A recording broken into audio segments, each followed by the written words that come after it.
साथियों नमस्कार, आपके BL विश्नोई यानी कि यात्रा गुरुजी ने एक बार फिर से विदेश की यात्रा शुरू कर दी है। अब हम आपको ले चलते हैं थाईलैंड। दोस्तों मैं दोबारा थाईलैंड जा रहा हूँ। पहले लगभग 8 से 9 महीने पहले मैं थाईलैंड गया था। अब वापस विदेश की यात्राएं स्टार्ट हो चुकी है। अलग अलग देशों की यात्राएं करेंगे और देखेंगे कि वहाँ की संस्कृति किस प्रकार से है, क्या खान पान है, क्या रहन सहन है। अलग अलग देश घूमेंगे। अभी फ़िलहाल मैं हूँ दिल्ली के इंदिरा गांधी इंटरनेशनल एयरपोर्ट पे, टर्मिनल 3 पे, और सिक्योरिटी वगैरह सब कुछ क्लियर करके मैं ड्यूटी फ्री वाले एरिया के अंदर आ चुका हूँ। और इमिग्रेशन के अंदर वही बेसिक सवाल पूछे, क्यों जा रहे हो, क्या कर रहे हो। होटल बुकिंग देखी और रिटर्न फ़्लाइट टिकट मेरी देखी, जो कि मैंने डमी करा रखी थी। लगभग 1100 रुपये के अंदर मैंने एक कोई साइट है टॉप ऑनवर्ड करके, तो वहाँ से डमी टिकट मैंने कर रखी थी। तो वो दिखाई, वो देखा करा और पूछा, फिर मेरा चैनल देखा, क्यों जा रहे हो, क्या कर रहे हो। काफ़ी मतलब सवाल जवाब किए। और इस बार एक नया ही हुआ मेरे साथ कि इस बार मेरा जो नाम है वो रैंडम रीमार्क के अंदर डाल दिया। फिर मेरे से एक्स्ट्रा जो है वो यहाँ पे क्वेश्चन वगैरह किए गए। आप मेरे बोर्डिंग पास के ऊपर भी देख सकते हैं। मैं आपको थोड़ा सा दिखाऊँ, एक मिनट। हाँ, ये देख सकते हैं, यहाँ पे RR लिखा हुआ है सबसे ऊपर, रैंडम रीमार्क। रैंडम रीमार्क मतलब कुछ ऐसे पैसेंजर्स की लिस्ट एक तैयार होती है जिनके ऊपर थोड़ा बहुत कुछ डाउट होता है कि भाई ये कुछ स्मगलिंग कर सकते हैं, क्यों जा रहे हैं आउट ऑफ इंडिया, दूसरी कंट्री में क्यों जा रहे हैं। तो फिर अलग इमिग्रेशन क्लियर करने के बाद एक ऑफिस में लेके गए और वहाँ पे मेरे से सवाल जवाब किए। ज़्यादा कुछ नहीं, क्यों जा रहे हो, क्या हो, मेरा चैनल देखा और क्या बोला कि कौन कौन सी कंट्री विजिट कर चुके हो, पासपोर्ट वगैरह देखा और फिर रवाना कर दिया। ऐसा मतलब रैंडम रीमार्क के अंदर इस बार मेरा नाम आया। पता नहीं क्यों, आपका आया कि नहीं आया, कभी आपने ट्रैवल भी किया होगा।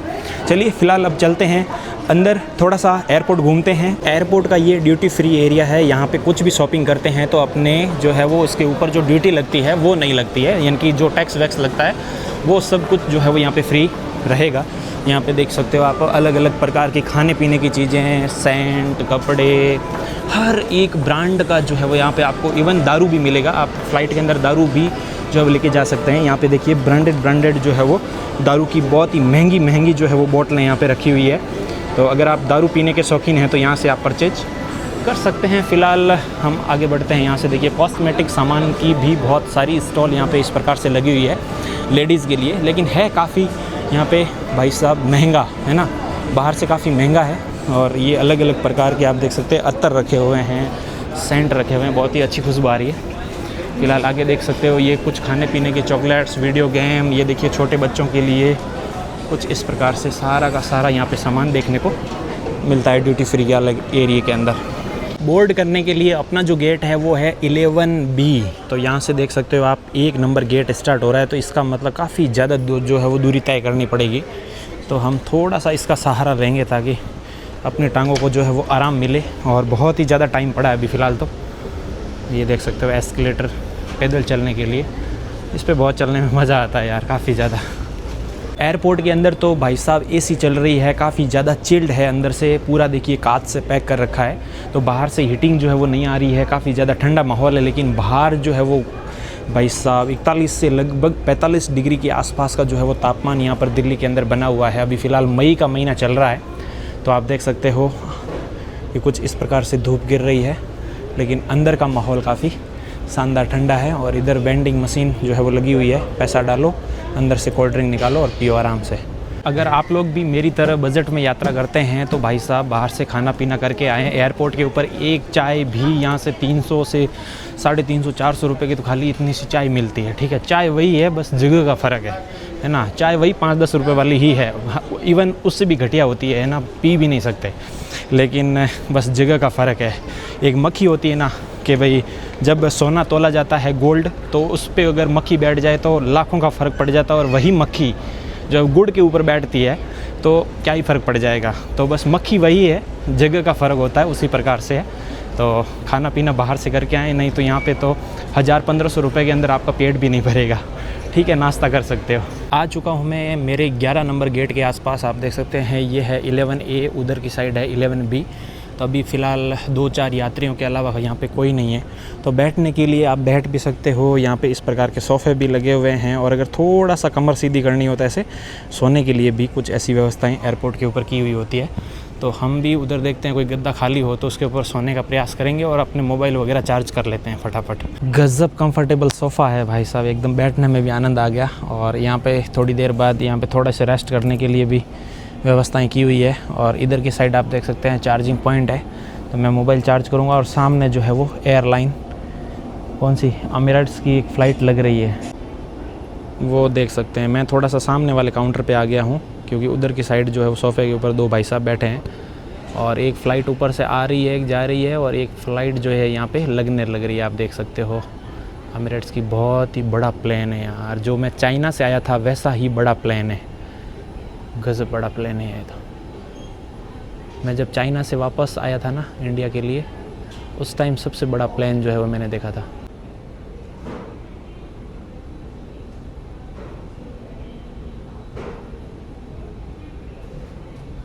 सभी लोग भाग भाग के आ रहे हैं, वो सोच रहे हैं कि हमारी फ़्लाइट जो है वो कहीं डिले ना हो जाए, लेकिन यहाँ तो ऑलरेडी फ़्लाइट को डिले चल रही है। देख सकते हो आप यहाँ पे 5:10 का टाइम जो था वो दिखा रहा था, लेकिन अब देखिए एस्टिमेटेड टाइम 7:10 हो गया है, 19:10 है ना।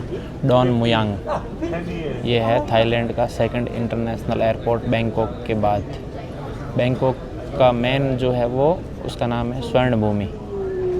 फ़िलहाल अब भाई साहब बैठे हैं, शाम के 6:30 बजे का टाइम तो हो ही चुका है, और बहुत सारे लोग तो आके वेटिंग कर रहे हैं। देखो ये देखो इस साइड 2-2 घंटे से बैठे हुए हैं, और मैं तो 3 बजे आ गया था यहाँ पे। फ़िलहाल अब फ़्लाइट भी नहीं आई है, फ़्लाइट खुद लेट चल रही है, अभी आई भी नहीं है, तो कहाँ से जाएगी। अब जाके अनाउंसमेंट हुई है कि भाई ज़ोन 1 वाले आ सकते हो, यानी कि सीट नंबर 1 से सीट नंबर 15 तक वाले पैसेंजर पहले आओ, वो पहले बैठेंगे, फिर बीच वाली सीट को भरेंगे, फिर लास्ट वाली। मेरी 36 नंबर सीट है, तो मैं ज़ोन 3 में आता हूँ।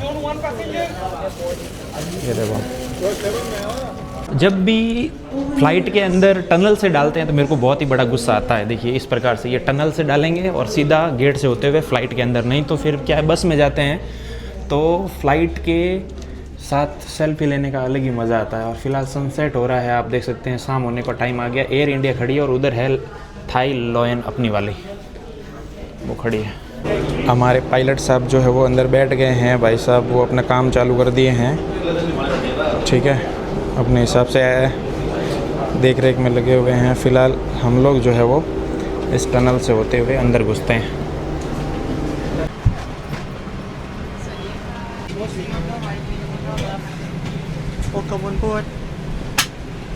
अपनी सीट पे आ चुका हूँ। आज अपने को विंडो सीट नहीं मिली है, क्योंकि मैं उसको बोलना ही भूल गया था बोर्डिंग पास लेते वक्त, लेकिन ठीक है कोई नहीं, साइड वाली सीट मिली है। लेकिन यार लेग स्पेस बिल्कुल भी नहीं है, आप देख सकते हो। टांगें कहाँ आएगी यार, देखो भाई साहब ये हालत है, देखो पूरा एकदम ऐसे तो टांगें रहेगी, पूरी फंस रही है मेरी टांगें तो देखो बिल्कुल, मतलब आप देख सकते हो बस ये इतना सा लेग स्पेस है। फिलहाल बाहर के नज़ारे शाम के, वैसे भी अंधेरा होने वाला, बाहर तो कुछ दिखेगा नहीं।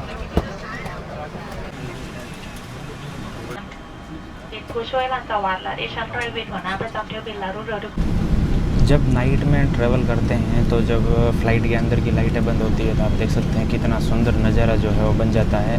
ये नज़ारा दिन वाली फ़्लाइट में नहीं मिलता है। फिलहाल अब रनवे के लिए अपनी गाड़ी जो है वो रवाना हो चुकी है, देख सकते हैं बाहर की ओर।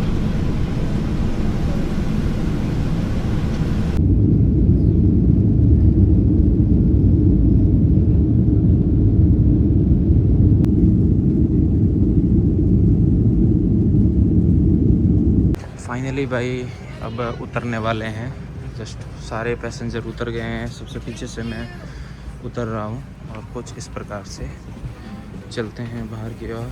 Thank you. और ये देखो भाई साहब फिर से टनल से ही उतर रहे हैं, यहाँ पे आप देख सकते हैं। बस वाला सीन यहाँ पे भी नहीं है, यहाँ पे भी टनल में डाल दिया। थाईलैंड में रात के 1 बजे अभी हम आए हैं, यानी कि इंडिया से थाईलैंड जो है वो टाइम के मामले में 1.5 घंटे आगे है। यानी कि 1 बजे हैं तो इंडिया में अभी लगभग 11:30 का टाइम हो रहा है।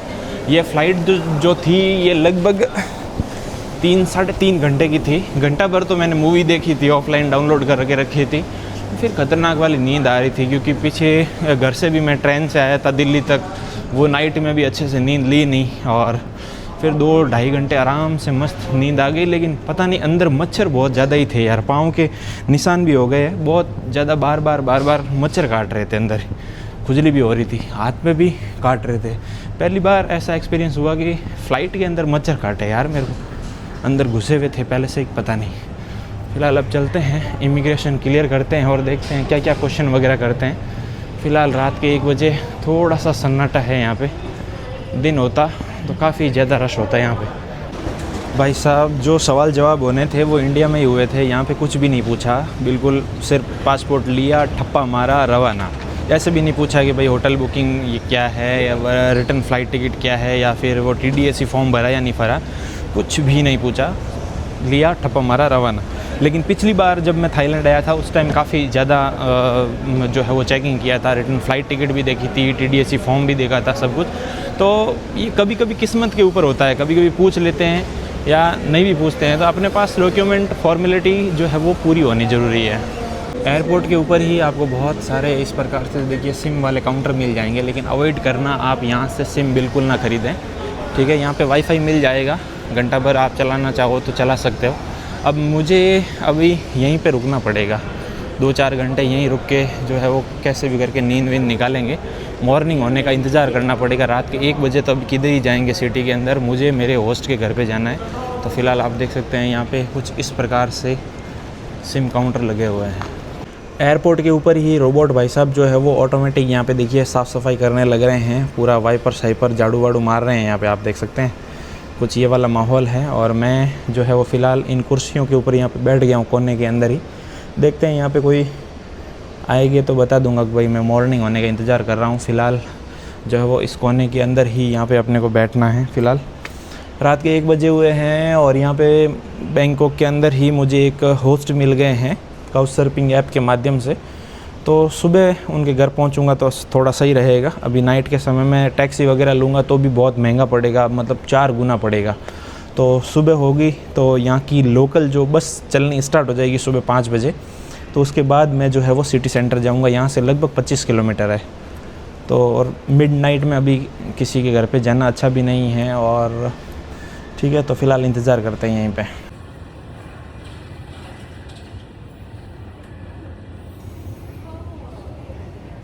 तो भाई रात को मैं इन कुर्सियों के पीछे ही यहीं जो है वो बैग डाल के कंबल ओढ़ के सो गया था। मच्छर थे लेकिन मैं तो कंबल ओढ़ लिया था। एयरपोर्ट के बगल में ही बस स्टैंड बना हुआ है, तो लोकेशन के हिसाब से अब मुझे A1 बस पकड़नी है। पीछे की साइड जो बस है वो A2 और A3 बस जो है वो खड़ी है। A1 अभी जस्ट मैं आ रहा था तब निकल गई। तो हर 20-25 मिनट में जो है वो बसें यहाँ से चलती रहती हैं। तो यहाँ से एयरपोर्ट से मुझे जाना है मोचिट करके जगह है, वहाँ से फिर आगे मेट्रो लेके मुझे मेरी लोकेशन पर पहुँचना है। जैसा कि गूगल मैप दिखा रहा है उस हिसाब से ही मैं जा रहा हूँ, बाकी यहाँ पे मैंने किसी को नहीं पूछा है। तो गूगल के अंदर जो लोकेशन है वही पाथ मैं फॉलो कर रहा हूँ, क्या चढ़ना है, क्या उतरना है, कहाँ से क्या लेना है। तो फ़िलहाल अब देखते हैं A1 में बैठते हैं, मोचिट चलते हैं, फिर वहाँ से आगे का क्या सीन बनता है। यहाँ पे मैप के माध्यम से दर्शा रखा है कि बस से आप सिटी के अंदर कहाँ कहाँ जाना है, तो कौन सी बस जाएगी। तो मेरे को देखिए ये यहाँ पे आप लिखा हुआ है कि A1 है, ये जाएगी मोचिट बस टर्मिनल। तो मुझे यहाँ मोचिट बस टर्मिनल ही जाना है। तो आपको कहाँ कहाँ क्या जाना है तो आप देख सकते हैं, ये कुछ इस प्रकार से लोकेशन जो है वो यहाँ पे लगाई हुई है। और ये सामने के कुछ ऐसे नज़ारे हैं सुबह सुबह के।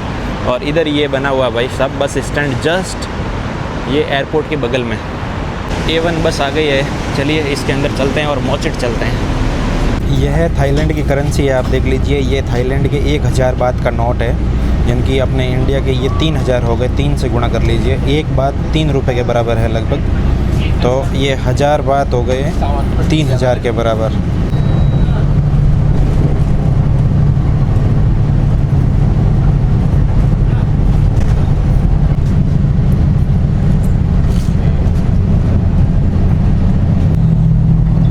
बात मेरा किराया लगा है और वापस मुझे 970 रुपये वापस मिल चुके हैं। 970 बात, ये 500 का नोट है। और उसके बाद मैं आपको थोड़ा सा दिखा दूँ यहाँ की करेंसी। ये है 100 बात, 100 का नोट। और उसके बाद ये है 20 का नोट। ये बिल्कुल प्लास्टिक जैसा नोट है, 20 का नोट। और 5-5 के 2 सिक्के मिले हैं मुझे, 5 बात के।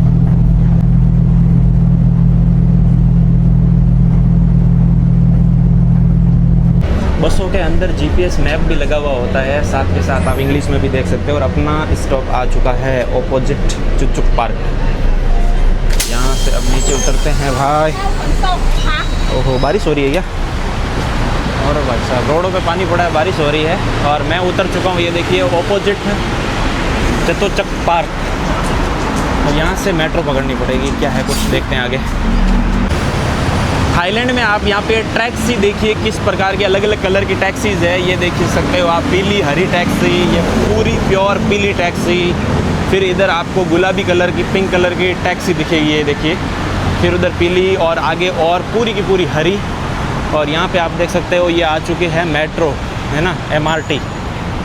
तो यहाँ से अपने को पकड़ना है आगे।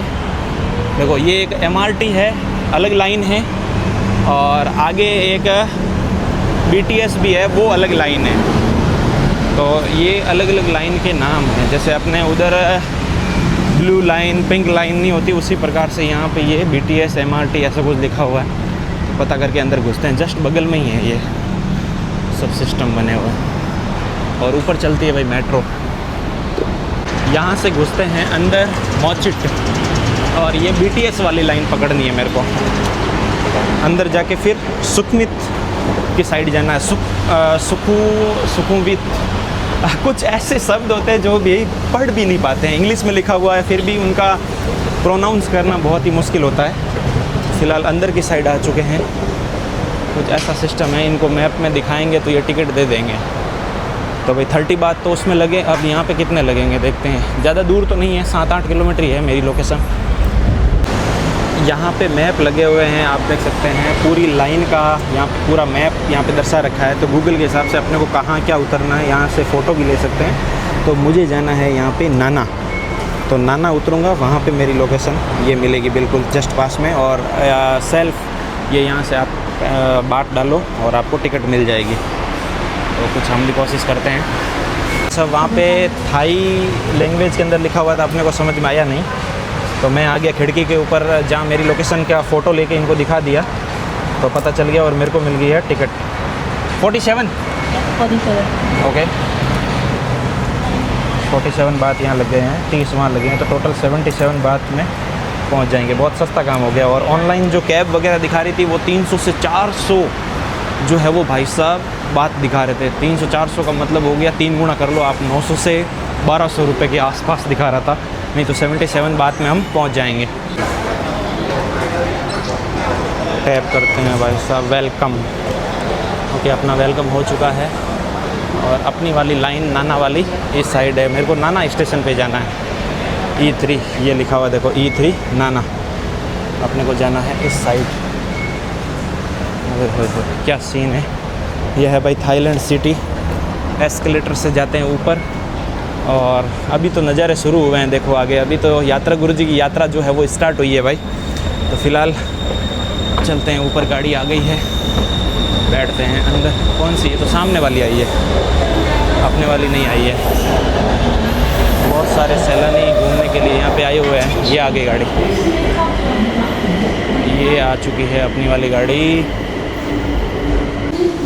और भाई साहब अंदर तो बहुत ठंडी है यार, खड़ा रहना पड़ेगा यहीं पे।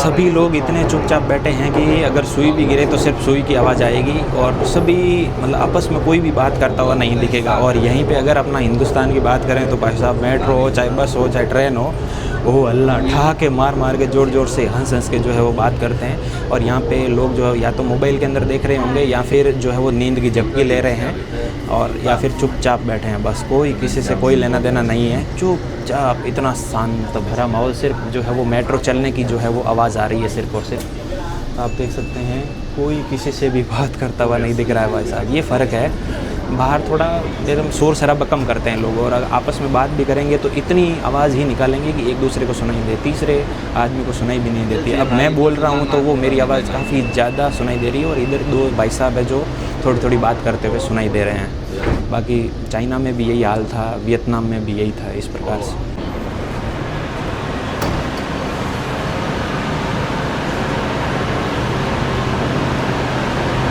टिकट यहाँ पे जमा करा देते हैं, यहाँ से टिकट डालेंगे, अंदर खींच जाएगी। ये खुल गया, टिकट गया अंदर। अब अपने को गेट नंबर 3 से जो है वो एग्ज़िट लेना है। बाहर तो आ गए हैं। अब सबसे पहले अपने को जो है वो सिम की रिक्वायरमेंट है। सिम के बिना ना तो साला कोई नेट चल रहा है, ना ही गूगल मैप दिख रहा है, कुछ भी नहीं दिख रहा है। तो 7-Eleven के अंदर जो है वो यहाँ पे चलते हैं। सामने की साइड ये देख सकते हो 7-Eleven है, तो यहाँ से सस्ती जो है वो सिम खरीदने वाले हैं। अंदर चलते हैं। सुबह सुबह लोग जो है वो निकल चुके हैं अपने अपने डेस्टिनेशन के ऊपर। देख सकते हो सुबह के लगभग 8:30-9 बजे के आसपास का समय हुआ है। और जितने भी खाने पीने के स्टॉल है आसपास देख सकते हो आप, लगे हुए हैं। लोग यहाँ पे खाना पीना जो है वो ख़रीद रहे हैं। और यहाँ पे ट्रैफिक कितना फॉलो होता है भाई, जैसे ही जेब्रा लाइन पे कोई आता है तो गाड़ियाँ जो है वो ऑटोमेटिक रुक जाती है। पहले जेब्रा लाइन खाली होगी, उसके बाद गाड़ियाँ जो है वो क्रॉस होगी। तो ये थोड़ा विदेश का फ़र्क होता है यहाँ पे काफ़ी ज़्यादा। और सड़कें कितनी नीट एंड क्लीन है, आपको कोई भी सड़कों के ऊपर कचरा जो है वो नज़र बिल्कुल नहीं आएगा। धीरे धीरे जो है वो अभी दुकानें जो है वो खुलने लग रही है। फ़िलहाल 7-Eleven के अंदर मैं गया था भाई सिम लेने के लिए, लेकिन यहाँ पे भी वो बहुत ज़्यादा महंगी वाली बेच रहे हैं। पूरा है ना 700 से 800 बात के अंदर अनलिमिटेड दे रहे हैं। वो वाली नहीं चाहिए। मेरे पास फ़ोटो ली हुई है, पिछली बार जब मैं आया हुआ था तो उस टाइम मैंने ख़रीदी थी 199 बात के अंदर 30 GB डेटा। तो ये थोड़ा सा एक्सपेंसिव बेचते हैं। थोड़ा सा सिटी से दूर कोई कहीं ना कहीं खोजने पर वो सिम ज़रूर मिल जाएगी अपने को। यहाँ पे जो सिम बेच रहे हैं वो एयरपोर्ट वाली सिम, वही सिम बेच रहे हैं, आप देख सकते हैं, है ना। 999 बात के अंदर 30 दिन अनलिमिटेड 5G। और ये है 699 के अंदर 15 दिन अनलिमिटेड 5G। अनलिमिटेड मतलब कितना ही चलाओ बस, तो थोड़ा फ़र्क है। लेकिन अपने को अनलिमिटेड क्या करना है, जहाँ पे भी जाएंगे वाईफाई अपने को मिल जाएगा। हॉस्टल हो गया या फिर कहीं काउच सर्फिंग अपन होस्ट के पास जाएंगे तो भी जगह जगह वाईफाई मिल जाता। अपने को सिर्फ गूगल मैप देखने के लिए ही चाहिए, तो ये वाली काम नहीं आएगी यार।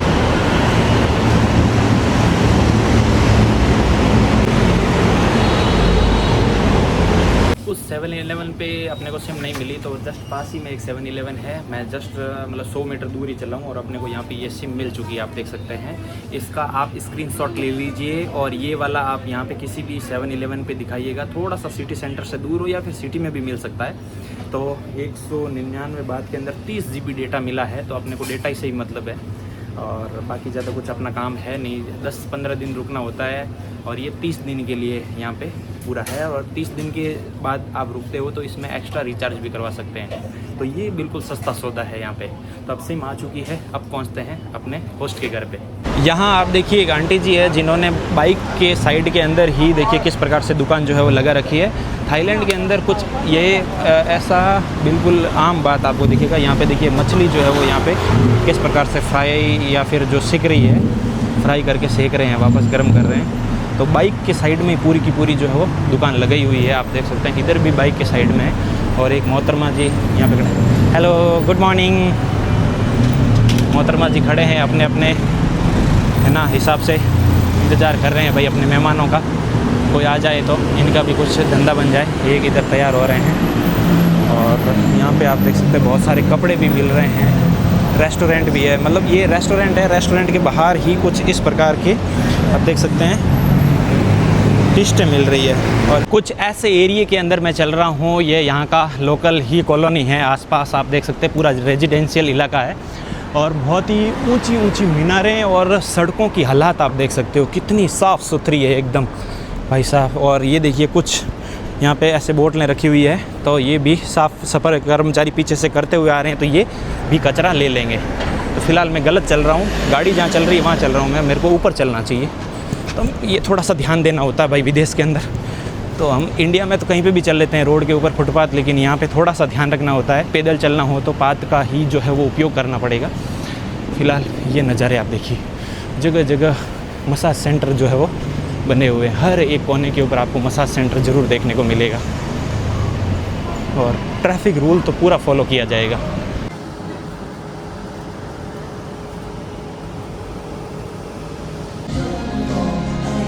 तो फाइनली मैं अपने होस्ट कुमार सर के अपार्टमेंट में पहुंच चुका हूं। आप देख सकते हैं बहुत ही ज़्यादा खूबसूरत अपार्टमेंट है और ये 8th फ्लोर पे है जिस लोकेशन पे मैं आया हूं। और कुमार सर जो है वो भी फ़िलहाल स्पोर्ट्स जो है वो खेल के आए हैं। कौन सा खेल खेल के आए हो आप? वॉलीबॉल।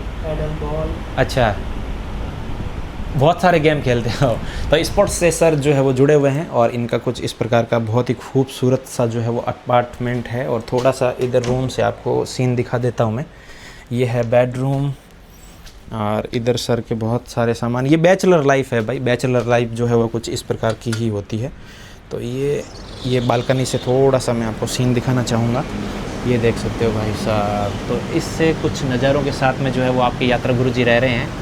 बहुत ही सुंदर सुंदर स्काई स्क्रैपर जो है वो बने हुए हैं, गगनचुंबी इमारतें, और काफ़ी नीचे तक है। 8वें माले के ऊपर जो है वो आपके यात्रा गुरुजी फ़िलहाल अभी स्टे करने लग रहे हैं।